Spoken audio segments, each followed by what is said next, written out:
Bonjour à tous, aujourd'hui je vais vous parler de Vive Mourir Renaître, un film qui sortira le 25 septembre 2024 et que j'ai pu voir en avant-première puisqu'il était en compétition au Festival de Cannes.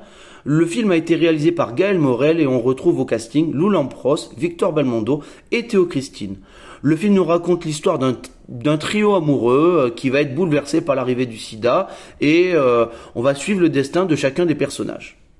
Bon bah c'était une très belle découverte et c'est porté par un casting extraordinaire parce que vraiment les acteurs, les trois jouent fabuleusement bien et on va quand même mettre en valeur Théo Christine qui a peut-être un personnage qui est plus profond que les autres puisqu'il a un côté sombre et il est vraiment très touchant et quelle prestation d'acteur, vraiment il crève l'écran.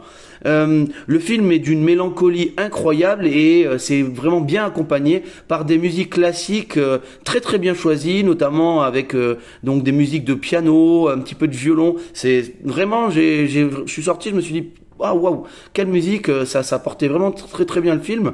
Alors, au niveau du rythme, attention, ça se suit très bien, hein, c'est pas un film qui est difficile à suivre, mais peut-être que la dernière partie était pas forcément nécessaire parce que je trouve que on veut vraiment aller jusqu'au bout du destin des personnages et c'est bien parce que des fois on laisse complètement en plan et puis on cut et on se dit mais merde, qu'est-ce qui leur arrive? Ben là, peut-être qu'on va un petit peu trop loin et que peut-être que la dernière demi-heure elle était pas forcément nécessaire. On veut vraiment dire ce qui arrive au personnage. Moi je sais pas, j'aurais peut-être coupé avant, mais bon, écoutez, après la dernière demi-heure est pas désagréable, mais je sais pas si elle est vraiment nécessaire. Après, c'est un film qui est quand même assez dur, on veut dire émotionnellement parlant.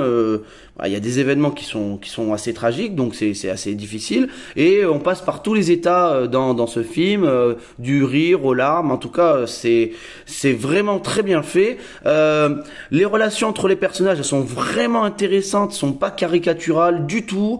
Je trouvais que c'était quand même très bien écrit et les personnages, les trois, sont très attachants. En tout cas, c'était une belle découverte. C'est un petit film qui paye pas de mine, mais franchement, très beau travail du réalisateur et des acteurs. Voilà. Et c'est pour toutes ces raisons que je lui mettrai la note de 7 sur 10.